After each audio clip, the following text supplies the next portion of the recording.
Apakah sudah terlihat? Terlihat Sudah, Bu. Bu. Sudah ya.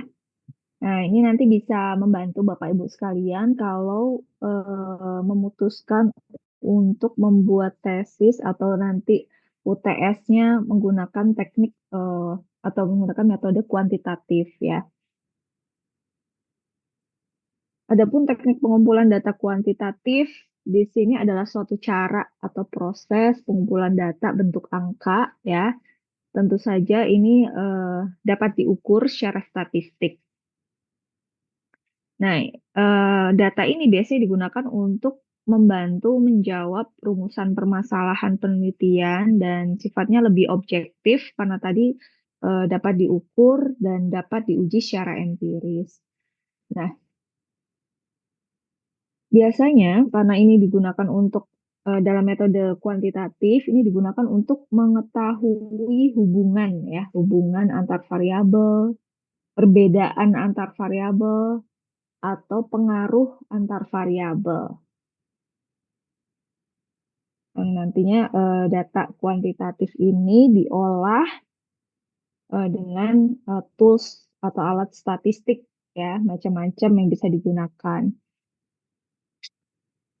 Nah, ini ciri-ciri data kuantitatif tentu yang pertama datanya itu berbentuk angka. Meskipun terkadang harusnya sifatnya kualitatif datanya, tapi dikuantitatifkan juga ada ya, karena di sini eh, ada beberapa skala yang mendukung hal seperti itu. Misalnya nih, gender. Gender kan ada dua ya, laki-laki, perempuan. Misalnya Bapak Ibu melakukan penelitian, kemudian mau melihat pengaruh gender, apakah ada perbedaan perilaku laki-laki, perempuan. Nah, laki-laki, perempuan itu kan sebenarnya kualitatif ya. Nah, untuk penelitian kuantitatif itu bisa dikuantitatifkan, itu bisa menggunakan skala nominal. Jadi dikasih kode 1 untuk laki-laki, 0 untuk perempuan. Eh, variabel yang lainnya menggunakan alat statistik, nah nanti kita eh, bisa analisis hasilnya. Ya. Selain skala nominal, ada ordinal, interval, rasio. Nanti saya bahas lebih detail lagi. Nah, kemudian ciri-ciri data kuantitatif yang berikutnya adalah diperoleh melalui instrumen terstandar. Ya, bisa melalui kuesioner atau pengujian atau pengukuran. Nah, karena instrumennya terstandar, sehingga sifat dari data kuantitatif ini relatif lebih objektif dibandingkan dengan kualitatif. Gitu. Ya, ini bersifat objektif dan terukur. Kemudian dapat dianalisis dengan statistik, deskriptif maupun inferensial. Ya, datanya diolah. Jadi bisa memberikan hasil pengujian secara empiris, ya, ada datanya. Kemudian hasilnya dapat digeneralisasikan ke populasi yang lebih luas. Ya, ini seperti desain penelitian kuantitatif yang sudah dibahas di awal perkuliahan ya. Tujuan penelitian kuantitatif itu salah satunya adalah untuk generalisasi ya. Dengan menggunakan sampel tertentu, harapannya hasil yang diperoleh, hasil pengujian yang diperoleh itu dapat diterapkan pada populasi ya, digeneralisasikan ke populasi.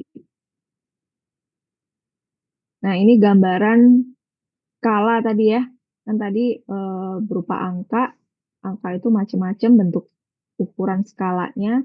Kalau skala nominal itu kita mengkategorikan suatu data atau mengelompokkan data ke dalam kategori tanpa urutan atau nilai. Kayak tadi contohnya jenis kelamin laki-laki perempuan. Itu kan nggak ada urutan sama sekali untuk pengkategorian saja. 1 untuk laki-laki, 0 untuk perempuan. Atau sebaliknya juga boleh. Ya. Jadi ciri-ciri skala nominal itu tidak ada urutan, tidak ada jarak, ya, tidak ada nilai nol. Maksudnya ada, maksudnya 1 0 itu adalah kodenya.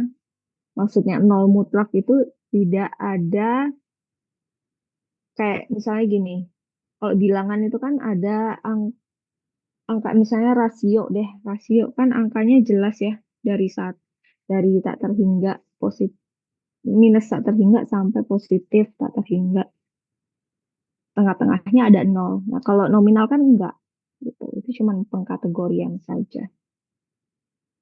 Nah terus gimana kalau misalnya kita mau menganalisis data nominal, kita bisa melihat frekuensinya. Jadi kalau misalnya ini gunanya untuk yang analisis statistik deskriptif tuh.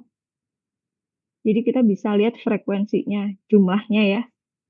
Misalnya jumlah laki-laki 10, sementara jumlah perempuan 5. Atau enggak dari modus.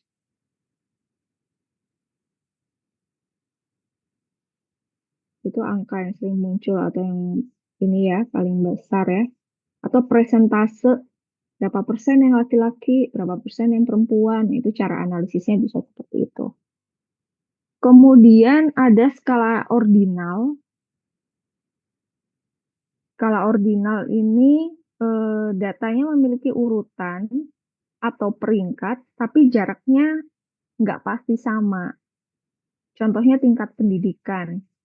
Misalnya pendidikan terakhirnya SD atau SMP atau SMA itu dikode tuh 1, 2, 3, 4. Kalau dibilang ada urutannya nggak ada, karena kan dari SD tingkatannya kemudian naik ke SMP, SMA gitu.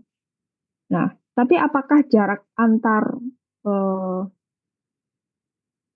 jarak antar ininya sama? Enggak ya, karena SD 6 tahun misalnya. Atau tingkatan pelajarannya juga berbeda dan jaraknya pasti berbeda. Ya, range-nya pasti berbeda. Dan di sini juga sama karena pengkategorian juga di skala ordinal maka tidak ada angka 0 mutlak. Terus contoh analisisnya seperti apa? Kita bisa lihat mediannya. Median itu nilai tengah atau modus, berapa yang paling sering atau berapa besar yang paling besar gitu ya.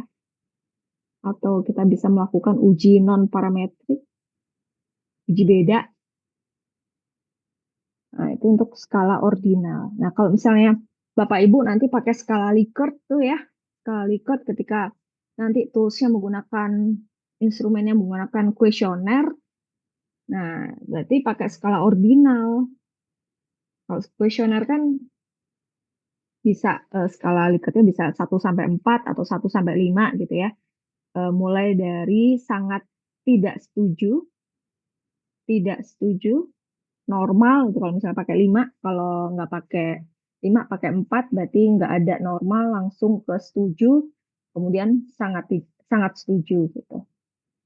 Kenapa itu masuk skala ordinal? Karena persepsi seseorang untuk menjawab sangat tidak setuju dengan setuju itu range-nya nggak sama jaraknya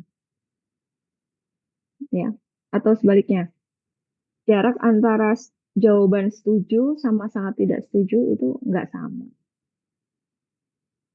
Ya, makanya itu masuk di skala ordinal. Kemudian ada juga skala interval.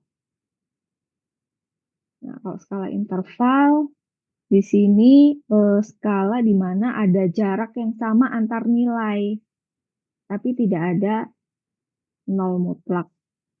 Contohnya suhu, skor IQ, nilai ujian, ya. Biasanya kalau mau menganalisis ini bisa pakai rata-rata ya, karena jaraknya sama, jadi kita bisa pakai rata-rata. Jadi hati-hati ketika nanti Bapak Ibu pakai yang tadi skala ordinal, jangan pakai rata-rata ya, itu jadi nggak nggak representatif. Misalnya nih, jawabannya mayoritas 4, Tapi ada yang jawab 3, ada yang jawab 2, ada yang jawab 1. Nah, terus di rata-rata jadinya misalnya 3,5. Nah, kalau 3,5 ini artinya apa? Masuk ke sangat setujukah atau setuju? Nah, itu kan kita nggak bisa menyimpulkan ya. Karena sebenarnya ukurannya tadi cuma 1, 2, 3, 4. Gitu. Kalau 3,5 di mana posisinya? Nah, itu jadi kurang pas. Gitu ya. Nanti kalau pakai skala ordinal jangan pakai rata-rata.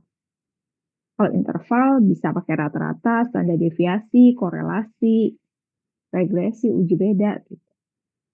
Kemudian rasio. Rasio ini ada jarak yang sama dan ada nol mutlak.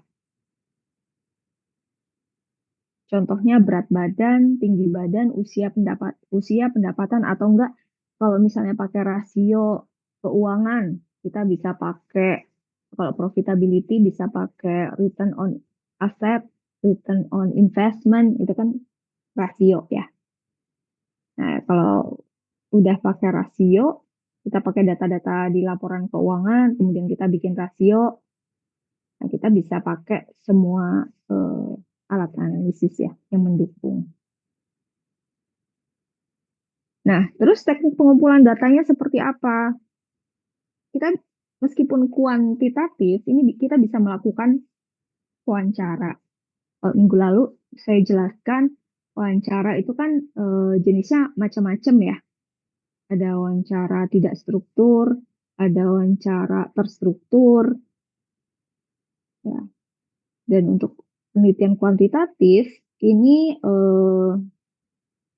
bisa dilakukan untuk studi pendahuluan. Misalnya kita mau mengeksplor ada masalah apa sih untuk mengidentifikasi permasalahan kita bisa melalui wawancara. Ya.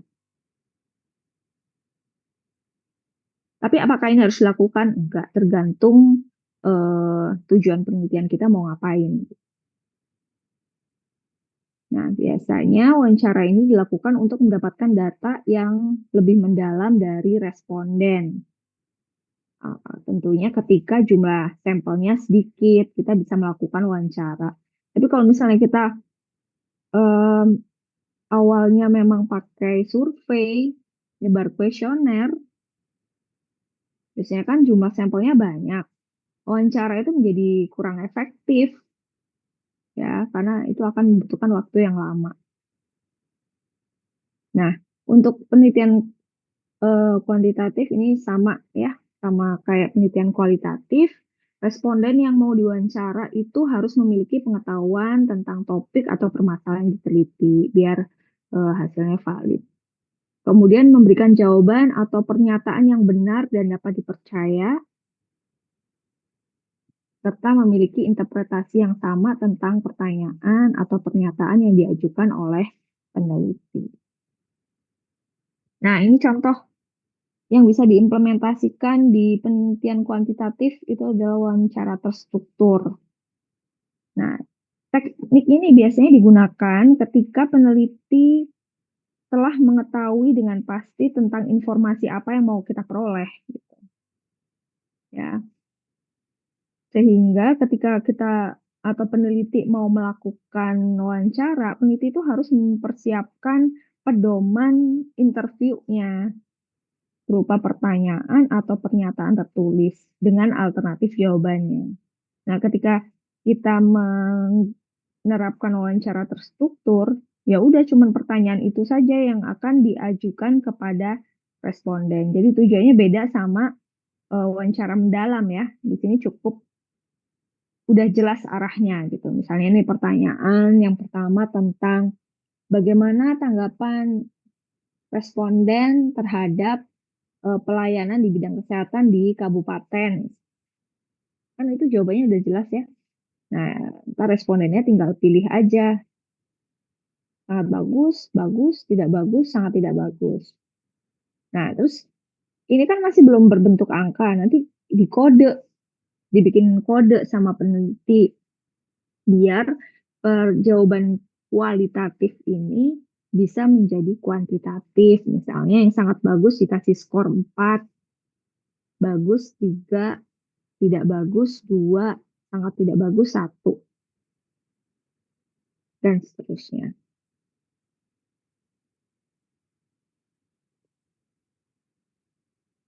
Nah, apa keunggulan dari wawancara terstruktur? Tentu saja data seragam dan mudah dibandingkan ya.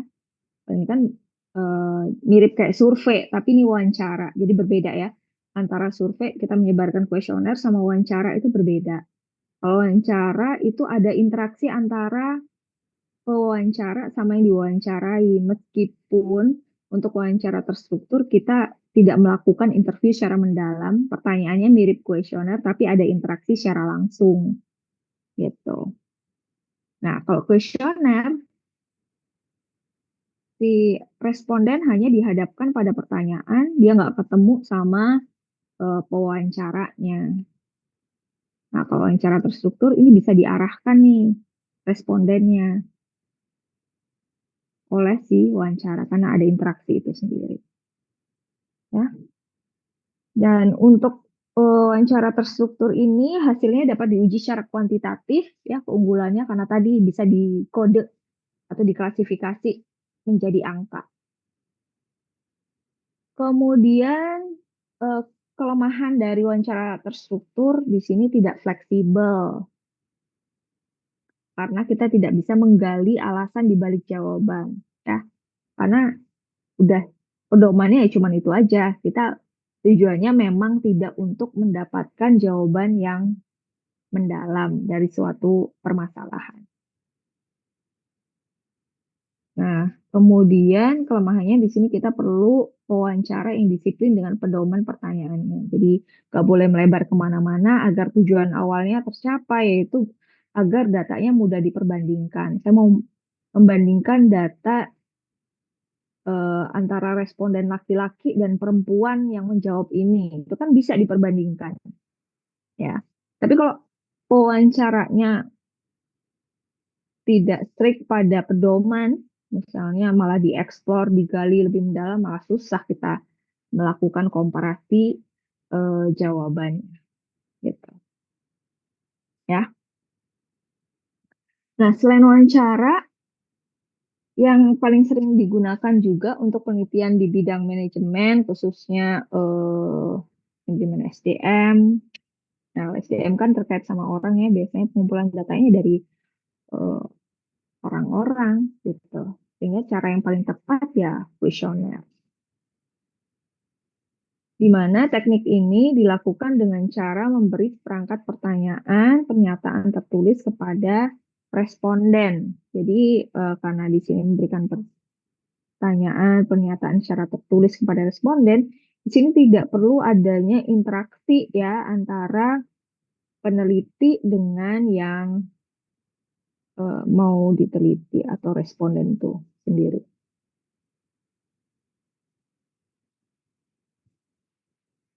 Nah, teknik ini efisien ya jika peneliti tahu dengan pasti variabel yang akan diukur dan tahu apa yang diharapkan dari responden.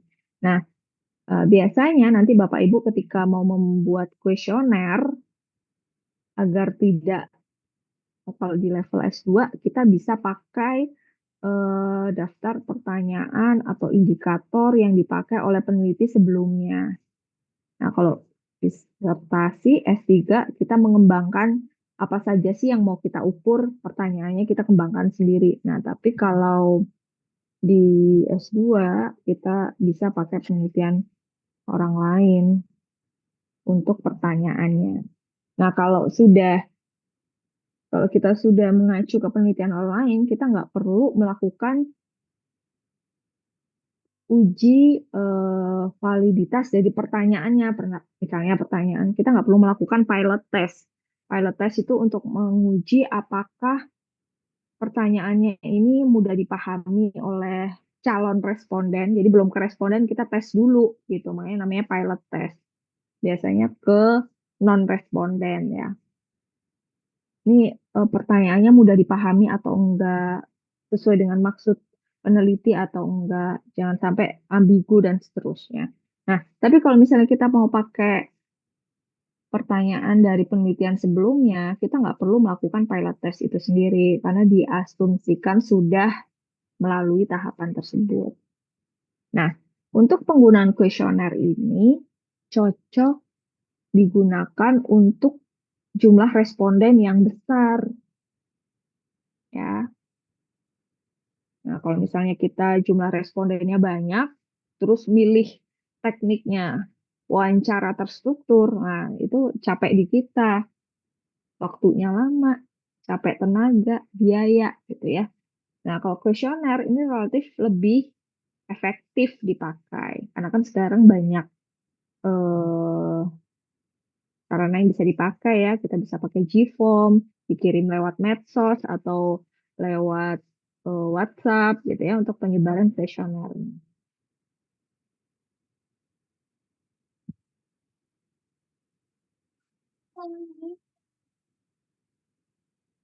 Kemudian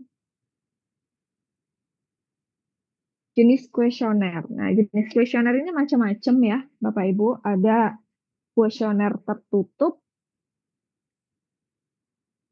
ada kuesioner terbuka, dan ada kuesioner yang campuran ya antara tertutup dan terbuka. Nah, kalau tertutup, responden itu memilih jawaban dari alternatif yang sudah disediakan.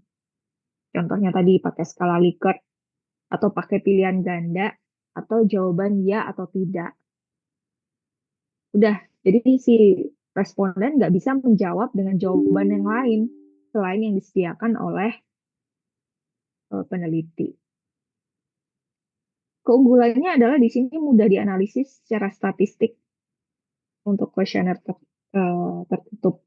Karena kan sudah dikode-kode, udah menjadi angka-angka gitu kan, dari jawaban kualitatif udah menjadi angka-angka yang kalau angka udah pasti bisa dianalisis secara statistik. Kelemahannya, kalau kuesioner tertutup, ini kurang bisa menggali alasan di balik jawaban. Kayak misalnya ada pertanyaan tentang kepuasan suatu produk gitu ya. Saya merasa puas terhadap produk baru yang diluncurkan oleh PT ABC misalnya. Kan jawabannya sangat tidak setuju, tidak setuju, setuju, sangat setuju. Kalau misalnya jawabannya sangat setuju, kita kan nggak tahu apa dasar responden itu menjawab sangat setuju. Nah, itu nggak bisa dieksplor nih kalau pakai kuesioner tertutup. Ya, itu kelemahannya. Kemudian kalau kuesioner terbuka, di sini responden menjawab dengan kalimat sendiri. Jadi ada nih eh, kuesioner yang memberikan pertanyaan dengan jawaban singkat, di mana jawabannya itu tidak ditentukan oleh peneliti. Nah, kalau seperti ini, ketika responden menjawab dengan kalimat sendiri, keunggulannya adalah kita bisa mengeksplor lebih dalam terkait permasalahan yang mau kita teliti. Tapi jadi kita sulit untuk melakukan analisis secara kuantitatif. Nah, solusinya kalau misalnya Bapak Ibu mau melakukan tutup atau kuesioner terbuka, ini bisa pakai mix nih, campuran. Jadi pertama mungkin dengan kuesioner tertutup dulu, nanti di bagian bawah itu ada pertanyaan yang terbuka dengan jawaban yang bisa dijawab dengan apa kalimat responden itu sendiri. Misalnya nih, eh, pertanyaan tentang kepuasan layanan misalnya. Apakah Anda puas dengan yang ini? Itu kan pakai skala Likert ya. Skala Likert 1 sampai 5 atau 1 sampai 4. Kalau misalnya kenapa sih nggak mau pakai skala Likert 5? Karena responden itu cenderung yang malas mikir jawabannya yang tengah gitu, netral. Sementara netral itu agak susah untuk dianalisis gitu kan. Sehingga pakainya 4, misalnya 1 sampai 4. Nah, terus kita pengen explore ini. Kita di bawah pertanyaan yang tadi, yang tertutup, kita bikin pertanyaan terbuka, jelaskan alasannya. Nah, kalau kayak gitu kan kita nanti ini bisa membantu kita untuk eh, menganalisis. Misalnya nih, ketika kita bikin statistik deskriptif gitu ya, gambaran dari jawaban responden, sebaran jawaban responden. Ini mayoritas responden menjawab sangat setuju. Nah, alasannya karena apa? Itu kita bisa mengeksplor dari jawaban yang pertanyaan terbuka tersebut. Nah, beberapa responden itu jawabannya sangat setuju karena A, B, C, D. Terus yang lain-lainnya jawab ada yang nggak setuju karena alasan yang ini. Kita jadi tahu gitu. Kita bisa menggali alasan di balik jawaban dari yang skala Likert tadi. Ya, itu kalau kuesioner campuran atau mix.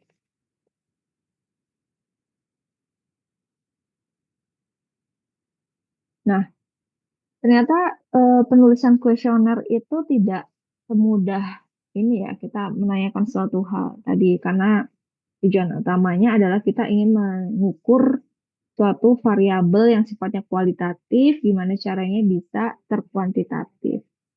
Nah, kita ketika bikin pertanyaan itu harus clear nih, isi tujuan pertanyaannya harus jelas. Ya, apakah benar yang kita tanyakan itu bisa merepresentasikan variabel yang mau kita ukur?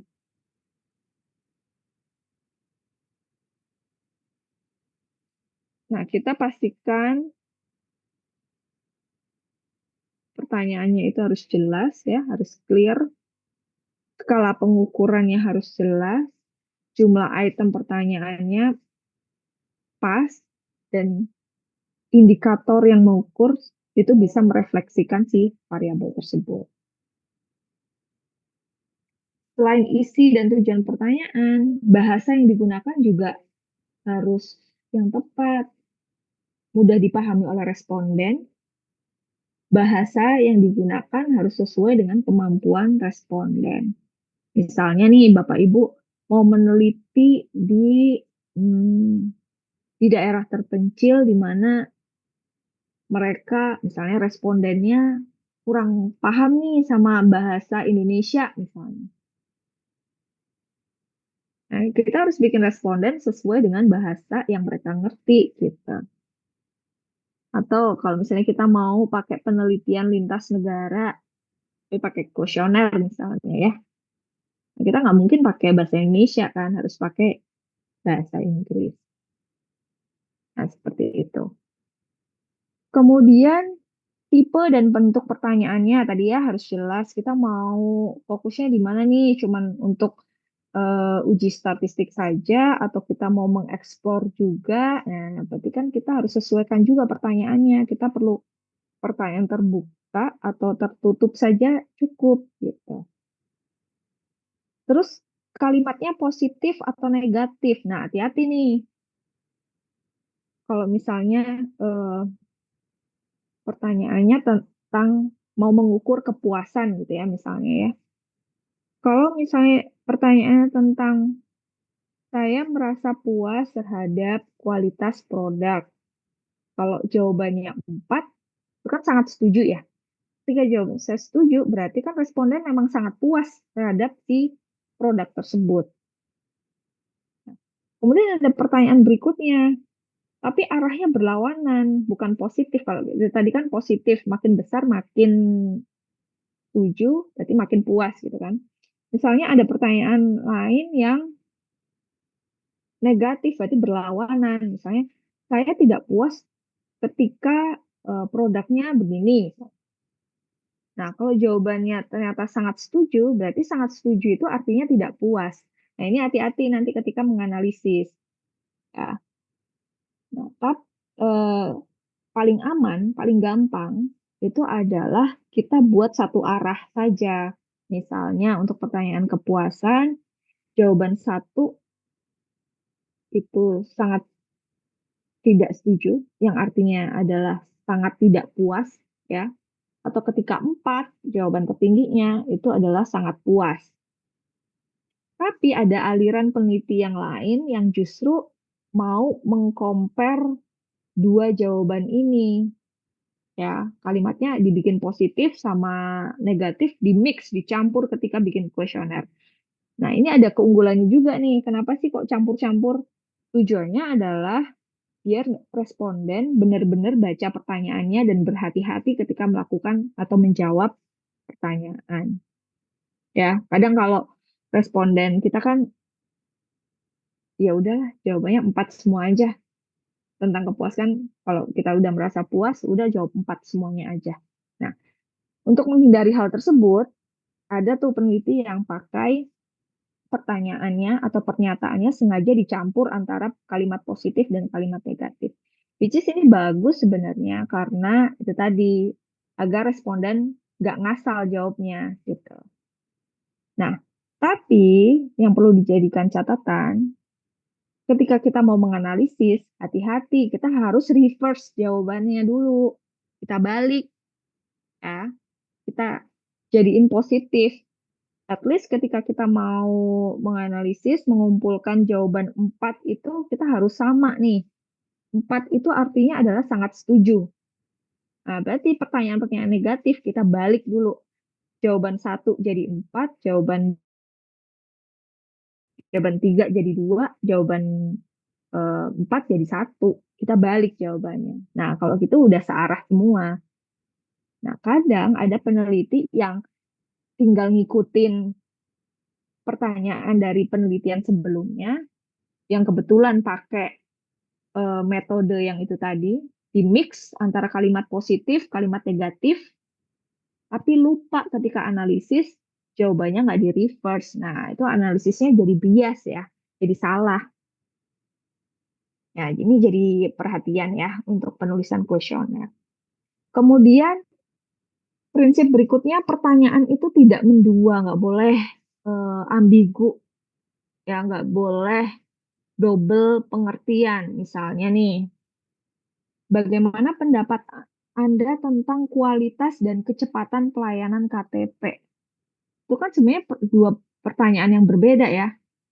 Kalau misalnya saya nih merasa bahwa kualitasnya bagus, tapi kecepatannya kurang, agak lama nih. Nah, terus saya harus jawab apa gitu kan? Sementara pilihannya cuman itu tadi 1 sampai 4. Saya harus jawab apa? Nah, terus gimana solusinya? Ini pertanyaan ini harus dipecah ya. Misalnya tentang kualitas ada pertanyaan sendiri. Nah, itu bisa mengukur masing-masing ya. Jadi eh, lebih relevan kalau seperti itu. Nah, untuk menghindari pertanyaan yang double pengertian ini, hindari kata dan, hindari kata atau ya kalau bikin kalimat apa pertanyaan kuesioner biar tidak membingungkan responden kayak tadi ya. Saya harus jawab apa ketika kualitas saya merasa baik tapi kecepatannya kurang? Saya harus jawab sangat setujukah atau harus jawab sangat tidak setuju gitu. Karena dua jawabannya berbeda. Jadi Bapak Ibu harus menghindari kata-kata dan ya kali kata sambung dan atau. Kalau memang mau menanyakan dua hal ini, dipecah aja pertanyaannya gitu ya, agar tidak membingungkan responden. Terus kita tidak menanyakan sesuatu yang udah lama banget, yang kemungkinan responden itu nggak bisa menjawab dengan pasti.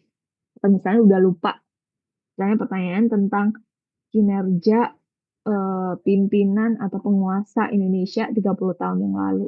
Lupa, gitu ya. Jangan menanyakan hal-hal yang udah terlalu lama. Itu bikin jawabannya menjadi tidak valid.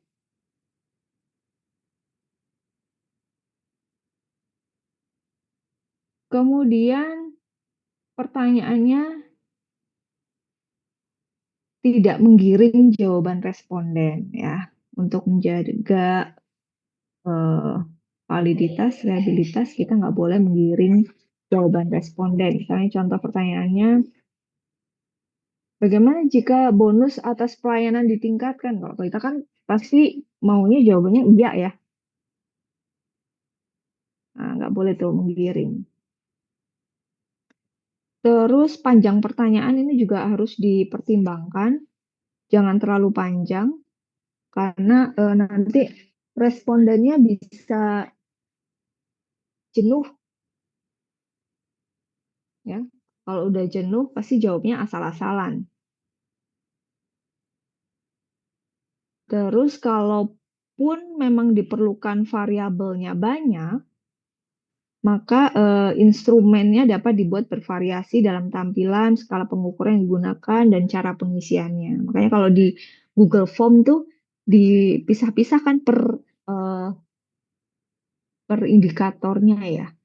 Per variabelnya dipisah-pisah. Jadi halaman pertama untuk variabel pertama, kemudian next untuk variabel berikutnya, next untuk variabel berikutnya lagi gitu. Jadi nggak dalam satu halaman itu bikin capek atau bisa kelewat dan seterusnya. Kemudian urutan pertanyaan itu sebaiknya dimulai dari yang umum, kemudian dilanjutkan ke hal-hal yang spesifik. Atau dari yang mudah kemudian ke yang sulit. Nah, kita juga harus mempertimbangkan hal itu juga. Kemudian prinsip pengukuran itu juga perlu diperhatikan. Ini tadi sudah saya jelaskan ya, bahwa pertanyaan-pertanyaan yang kita sampaikan itu harus valid, reliable, atau bisa merepresentasikan variabel yang diukur. Biasanya dilakukan pilot studies terlebih dahulu, pilot test ya.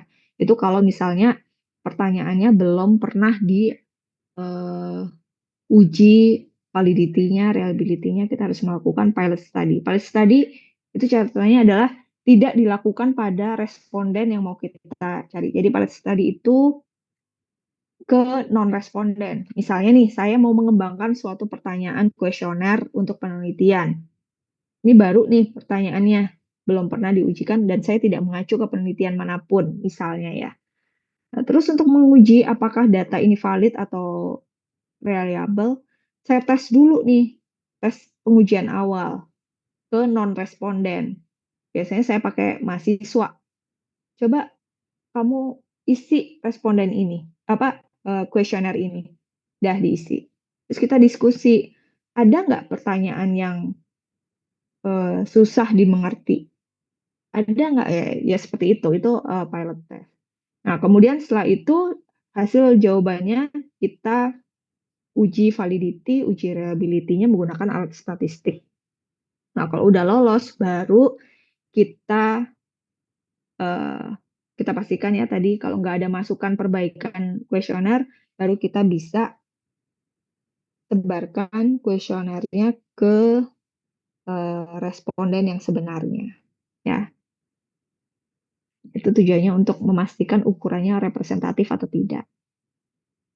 Kemudian penampilan fisik kuesioner, tampilan dibuat semenarik mungkin, biasanya menggunakan Google Form. Kalau sekarang itu ada ininya, kalau Bapak Ibu sekalian, biasanya di depan kuesioner itu kan ada ininya ya, apa namanya, penjelasan awal bahwa penelitian ini dilakukan oleh saya untuk tesis misalnya. Terus bagi Bapak Ibu yang mengisi ini akan mendapatkan GoPay atau OVO bagi yang beruntung gitu. Sekarang itu ada juga biar apa? Biar respondennya happy ngisinya, ya. Bahkan sekarang ada juga lembaga lembaga survei yang membantu penelitian akademisi. Jadi ada tuh kita bayar berapa per responden. Jadi mereka yang cariin responden. Itu kalau respondennya luas ya bisa dicari. Nanti kita tinggal tentuin kriterianya seperti ini dan ini gitu. Jadi sekarang udah ada bisnis yang ke arah situ untuk penyebaran kuesioner, pencarian kuesioner. Oke, kelebihan kuesioner di sini efisien untuk jumlah responden yang besar dan ini dapat diolah cepat menggunakan software statistik. Kalau pakai kuesioner biasanya yang dipakai adalah software Smart PLS ya. Sebisa mungkin jangan pakai SPSS atau regresi ya. Kemudian biayanya relatif murah kalau responden dibandingin sama wawancara. Terus kalau kuesioner kita bisa menjangkau eh, sampel yang luas, kalau wawancara kan terbatas ya. Tapi keterbatasannya kuesioner itu kita tidak dapat menggali alasan mendalam, kecuali tadi ada pertanyaan terbuka, nah itu bisa tuh. Tapi kan kita nggak bisa nanya lagi. Kalau mereka atau respondennya udah submit jawaban, kan kita nggak bisa menggali lebih dalam lagi meskipun udah ada pertanyaan terbuka.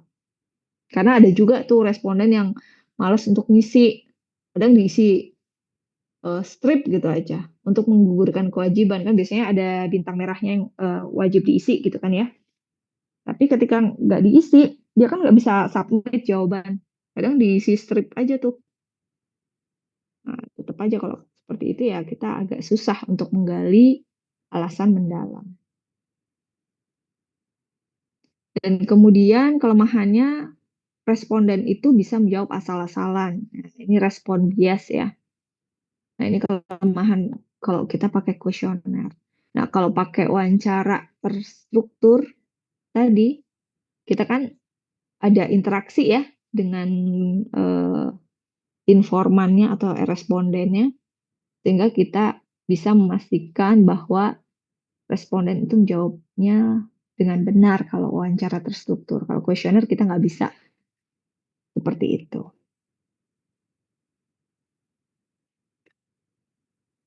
Mungkin sebelum ke observasi ada yang mau didiskusikan Bapak Ibu terkait wawancara, kuesioner.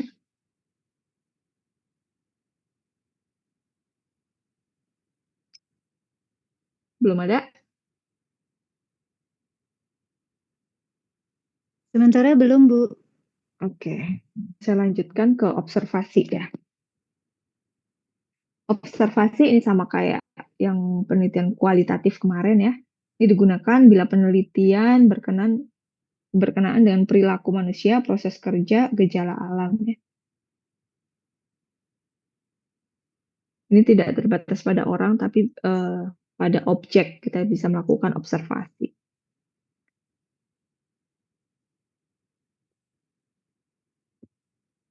Di sini ada observasi, kalau kemarin kan ada observasi partisipasif ya,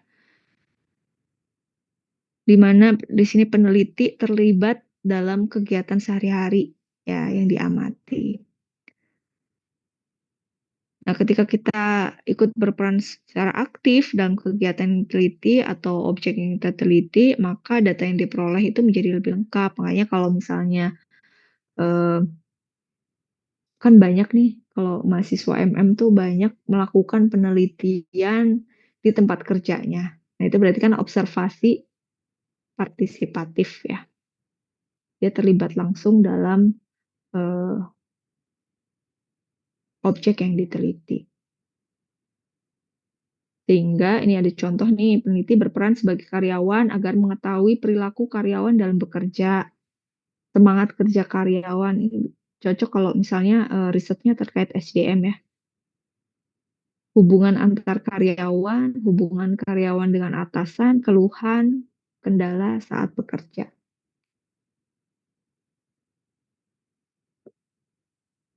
Nah, kemudian kalau observasi non-partisipan, di mana peneliti itu nggak ikut berpartisipasi langsung, tapi cuman sebagai pengamat independen. Jadi peneliti ada di luar objek.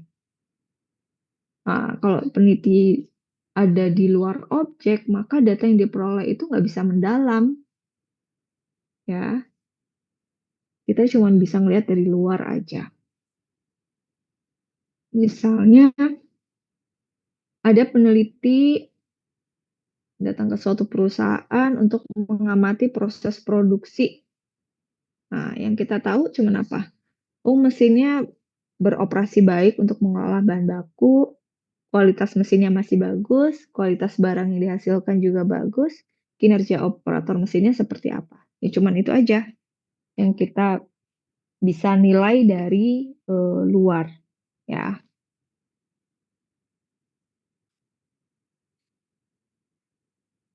Ini kemarin juga udah dijelaskan, ada observasi terstruktur, tidak struktur.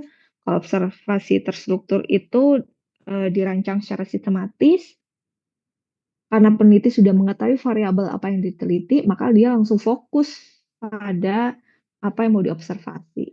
Karena tadi identifikasi masalah sudah jelas, variabel yang mau kita teliti jelas, sehingga kita langsung saja mengobservasi variabel yang mau kita teliti. Dan di sini instrumen penelitiannya harus sudah teruji variabel, gitu ya. Kemudian kalau observasi tidak terstruktur, di sini observasinya tidak dipersiapkan secara sistematis. Nah, biasanya dilakukan ketika peneliti tidak tahu pasti tentang apa yang akan diamati. Nah, ini biasanya dipakai ketika kita masih mau mencari ada masalah apa sih di sini gitu ya. Masih tahap awal. Kita bisa pakai observasi tidak terstruktur. Nah, tentu di sini tidak menggunakan instrumen yang baku ya, karena kita masih belum tahu nih variabelnya yang mau kita teliti apa. Kelebihan dari observasi itu adalah menghasilkan data faktual, berarti sesuai dengan kenyataan kan ya, karena kita mengamati secara langsung. Kemudian tidak tergantung pada persepsi responden. Jadi, kemudian kelemahannya, observasi itu membutuhkan waktu dan tenaga yang banyak dan dapat menimbulkan bias jika pengamat tidak objektif. Ya, ini unsur subjektivitasnya cukup tinggi nih, karena kita menyimpulkan dari apa yang kita lihat, gitu.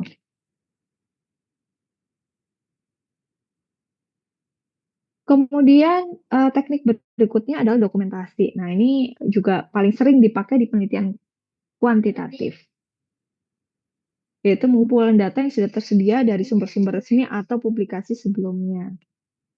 Nah, karena dokumentasi, maka sumber datanya adalah sekunder ya, data sekunder. Contohnya adalah laporan keuangan. Kalau misalnya dari konsentrasi manajemen keuangan, itu biasanya data yang dipakai adalah data laporan keuangan perusahaan atau data statistik BPS. Itu kan semua data sekunder ya. Kita nggak perlu terjun langsung untuk mendapatkan data tersebut karena datanya sudah dipublish. Arsip perusahaan, laporan tahunan, website resmi perusahaan, jurnal penelitian, database pemerintah. Ya, ini yang sudah dipublikasikan, ya, data sekunder ya. Kalau kuesioner itu termasuk data primer, karena kita mencari langsung dari sumbernya.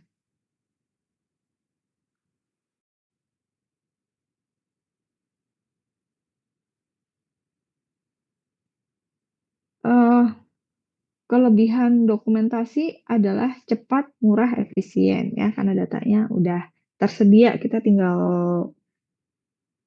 bikin tabulasi data aja.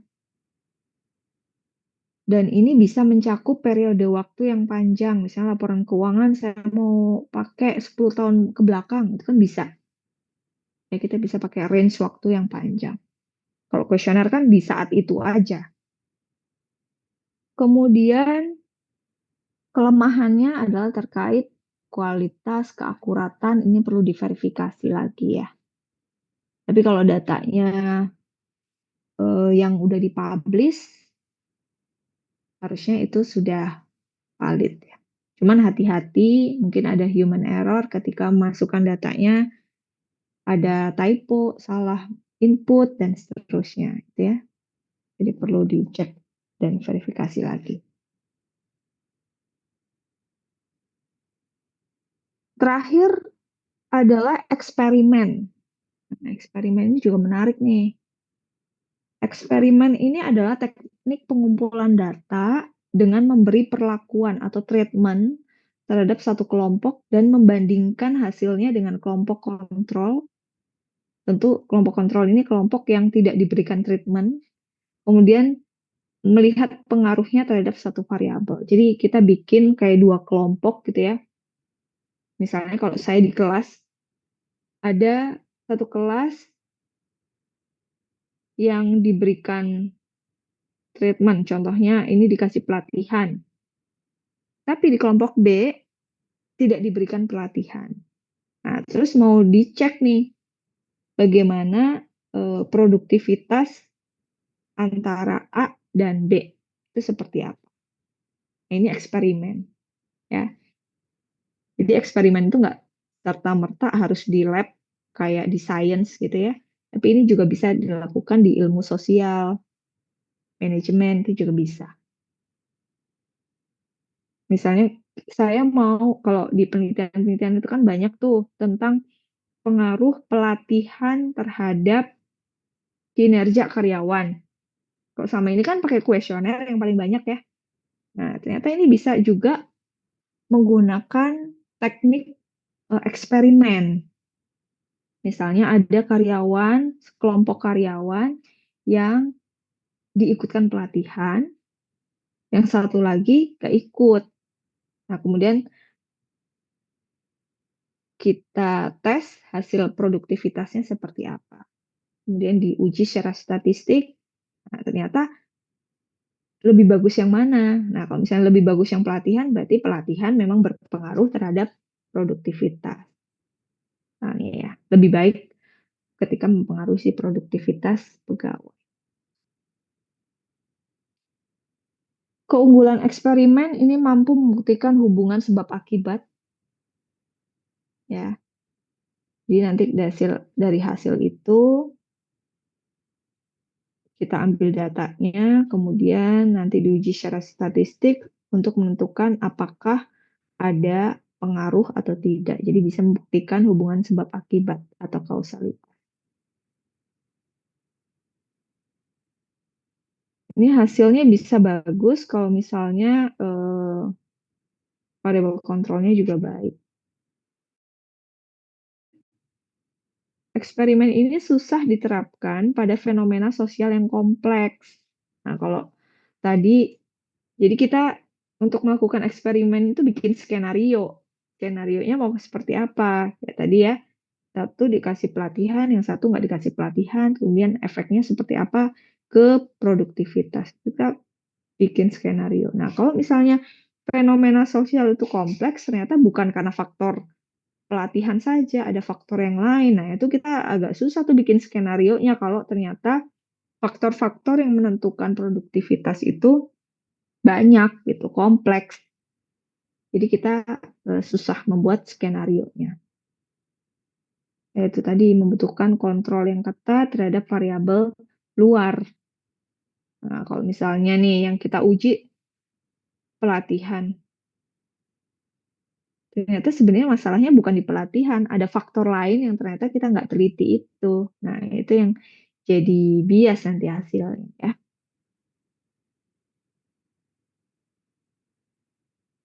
Nah, itu tadi eksperimen.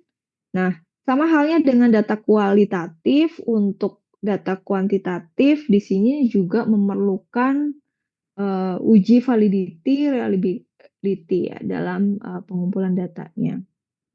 Nah, karena ini datanya udah dalam bentuk angka, maka untuk pengujian validitas, reliabilitas di sini kita pasrahkan aja pada tools yang membantu kita. Misalnya kalau misalnya data kuesioner, kita bisa pakai Smart PLS. Atau kalau rasio, kita bisa pakai SPSS, bisa pakai Stata, bisa pakai eViews, macam-macam ya untuk toolsnya. Nah, yang itu terkait juga dengan analisisnya nanti akan berbeda ketika kita mau pakai teknik analisisnya apa, maka akan berbeda juga. Kita pakai toolsnya apa, analisisnya akan berbeda. Nah, terus yang baik yang mana? tergantung tujuan penelitian kita mau seperti apa, atau teknik desain penelitian kita seperti apa. Kalau misalnya kita mau pakai kuesioner, ya udah pakai Smart PLS, cara analisisnya nanti disesuaikan. Kadang ada tuh mahasiswa yang asal comot aja ngambil misalnya pakai Smart PLS, tapi bilangnya regresi pakai uji ini itu, padahal itu nggak sesuai ya. Kalau regresi ya nggak pakai Smart PLS, tapi pakai yang lain, pakai SPSS, pakai IVIS, pakai Stata, dan seterusnya. Kemudian di sini ada uji asumsi klasik nih. Ini biasanya kalau pakai data eh, atau pakai regresi itu bisa pakai yang nomor 3 ya. Oke, itu untuk data kuantitatif. Mungkin Bapak Ibu ada yang mau ditanyakan atau didiskusikan?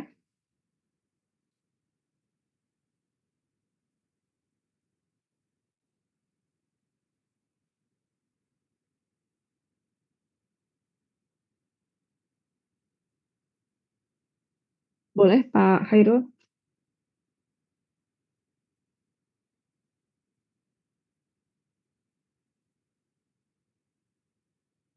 Skenario, ya,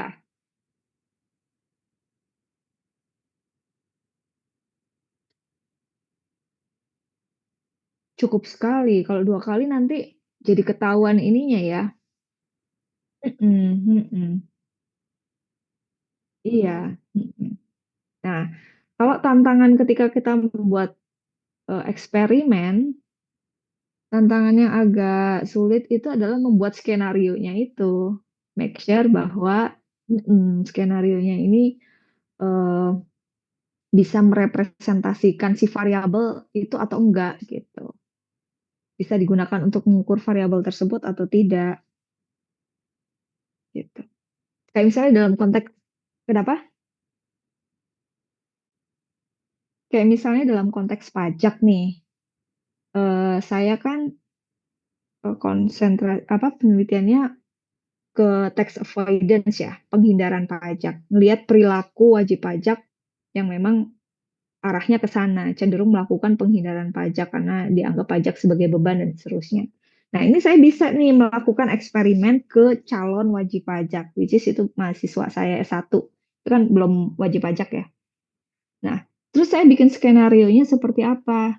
Misalnya saya bikin kasus, misalnya ini adalah Anda adalah suatu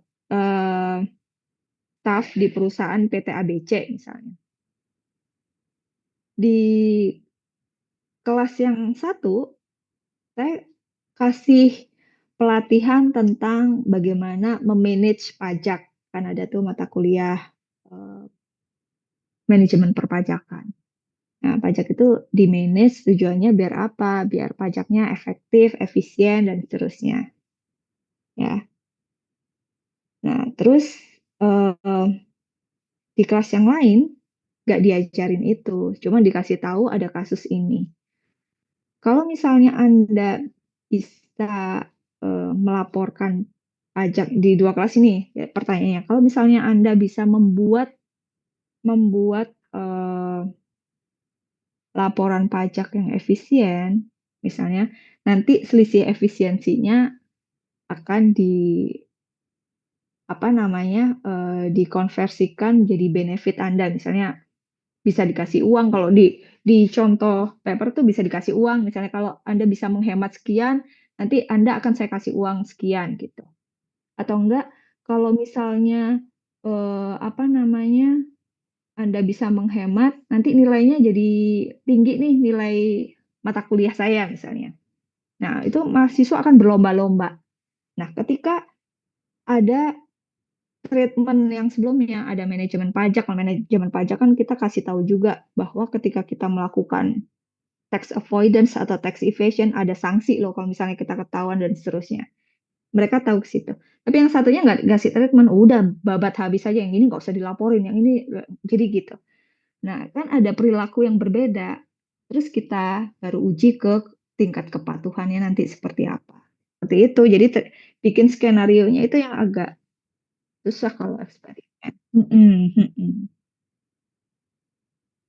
Ya, kalau kuesioner yang susah bikin indikator, makanya kita selalu kalau di ujian proposal ini indikatornya mengacu kemana?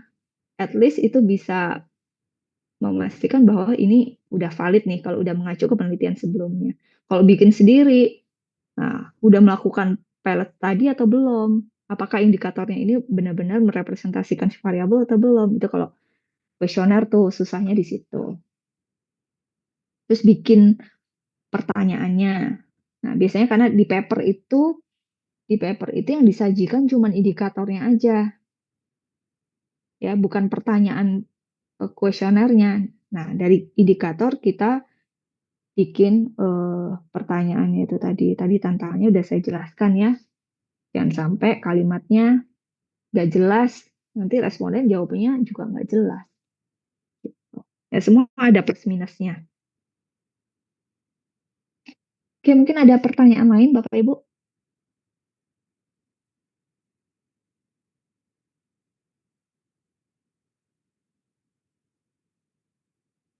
Silakan.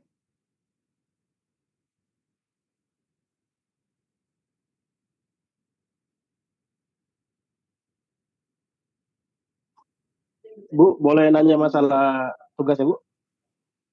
UTS ya, Pak? Iya. Ya, gimana, Pak? Jadi, ah, jadi kan terkait yang jurnal yang perlu kita cari, Bu ya, ada dua tuh ya, yang minimal Sinta 1, 2 atau Scopus tuh. Nah, untuk topik saya itu kan kebetulan agak sulit, Bu ya, saya nyarinya. Ya, Sinta 1 atau 2 tuh ya. Karena mungkin saya cari itu kan karena memang kayak katanya masih sedikit ya. Tentang apa, Pak? Kalau boleh tahu. Lebih kurang itu, Bu, saya tadi lupa juga. Kira-kira gini, Bu, dampak konten pajak oleh influencer pajak terhadap persepsi atau kepercayaan BP gitu loh. Yang nyerempet ada beberapa saya ketemu, tapi nggak Sinta 1, Sinta 2, Sinta 3. Itu ada mirip. Jadi kalau cari pembanding cari rujukan di Sinta 1, Sinta 2 atau Scopus, kebetulan belum ketemu. Susah ya? Ya belum ketemu, mungkin kasusnya belum ketemu aja. Ini saya sambil cari-cari juga dari Google Scholar atau Garuda kan dari Sintanya. Kalau yang Sinta 1, Sinta 2 kayaknya belum ketemu deh saya. Dari International Journal juga ada, Pak? Kalau saya Tentang dapat dari Cina, cuma apa? ada dari China ada, cuma saya nggak tahu isi karena masih dalam bahasa Inggris, belum saya translate sih, Bu. Tapi apakah itu kena atau enggak ya? Iya. Enggak terlalu sih kayaknya. Kalau misalnya kayak gitu tuh, kita bisa mengacu ke penelitian yang serupa, misalnya negara lain seperti apa gitu. Nah, kalau negara lain kan kita bisa pakai jurnal-jurnal internasional ya. Meskipun nggak terindeks Scopus, oke lah nggak apa-apa, tapi yang penting jurnal internasional. Nah, kalau nggak sesuai dengan konteksnya ya nggak masalah juga gitu. Yang penting tadi nyerempet-nyerempet gitu boleh, Pak. Jadi nggak harus yang sama persis, justru kita mau nyarinya yang sesuatu yang berbeda kan penelitian kita. Nah, untuk jurnal acuan dari potongan-potongan aja nggak apa-apa. Misalnya untuk masalah trust, kepercayaan, kita ngacunya ke penelitiannya si X. Untuk variabel yang ini kita ngacunya ke penelitian si Y, gitu boleh, Pak. Kita combine. Oh, oke, ya. Jadi nggak Berarti harus nggak perlu yang subjek dan objeknya sama, Bu ya? Enggak ya? Enggak harus. Ya, kita bisa pakai analogi untuk teorinya. Justru kebaruan itu kita bisa dapat kalau misalnya kita mengkombinasikan beberapa riset kan. Jadi kita menemukan sesuatu yang baru lebih komprehensif karena ini melibatkan variabel A, B, C. Sementara di penelitian lain cuma fokus di A, penelitian B cuma fokus di B gitu misalnya. Nah, kita combine nih. Nah, itu justru bisa menjadi kebaruan penelitian kita gitu. Oke, Bu. Oke, yang lain? Apakah ada pertanyaan lagi? Untuk UTS, Bapak Ibu cukup mengumpulkan di Adlink saja, jadi nanti nggak perlu hadir ke kampus. Untuk presensi nanti disesuaikan sama tugas yang dikumpulkan, itu dianggap presensinya ya. Minggu depan ya, UTS. Jadi masih ada waktu minggu lagi untuk mengerjakan tugas. Ada lagi yang mau ditanyakan Bapak Ibu? Boleh terkait UTS, boleh terkait materi hari ini.